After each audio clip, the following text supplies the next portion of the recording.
சுமாரா 752 சுடுகாட்டுக்கு போயிட்டு பணத்தை தோண்டி இருக்காரு. எல்லா பணத்தையும் தோண்டி எடுக்கல, ரொம்ப பிரத்யேகமான ஸ்பெஷலான பணத்தை மட்டும் தோண்டி எடுத்திருக்காரு. அந்த தேர்ந்தெடுத்த 29 பிரத்யேகமான பணத்தை வீட்டுல பொம்மையா செஞ்சு வச்சுக்கிறாரு. இதெல்லாம் எப்படி கண்டுபிடிக்கப்படுதுன்னா 2011 ஆந்தோனி மாஸ்கல் வீட்டுல எதிர்ச்சியா அவங்க அம்மா அப்பா ஒரு பொம்மைய பாக்குறாங்க. அந்த பொம்மையோட கண்ணு பட்டன்ஸால தைக்கப்பட்டிருந்தது. ஆனா ஒரு கண்ணுல இருந்து பட்டன் பிரிஞ்சு வெளியே வந்தது. அது வழியா பார்த்தா அதுக்குள்ள ஒரு அழுகிய கண்ணு இருந்தது. பதறி போனவங்க போலீஸ கூப்பிட்டவங்க தான். அவங்க அம்மா அப்பா நினைச்சிட்டு இருக்காங்க இவர் தனியா இருக்காருன்ட்டு. அதன் காரணமாக பொம்மையை செஞ்சு பொழுது போக்கிட்டு இருக்கான்னு நினைச்சாங்க. ஆனா இதெல்லாம் அவரோட 11வது வயசுலயே ஆரம்பிச்சுது. ஆந்தோனிய சின்ன வயசுல ஸ்கூல்ல புள்ளி பண்ணிட்டு இருந்தாங்க. ஆந்தோனிய தரத்தர நிறுத்திட்டு போயிட்டு ஒரு சுடுகாட்டுல நிறுத்துறாங்க.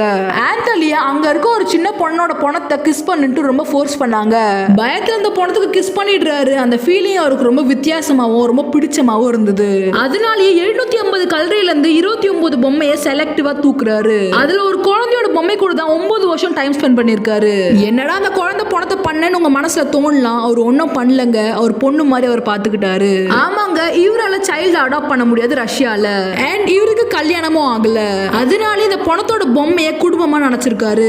ஒரு மனுஷன தனிமை என்னென்னலாம் பண்ணணும்னு பாத்தீங்களா? வீடியோ பிடிச்சிருந்தா நம்ம சேனலை சப்ஸ்கிரைப் பண்ணி வச்சுக்கோங்க.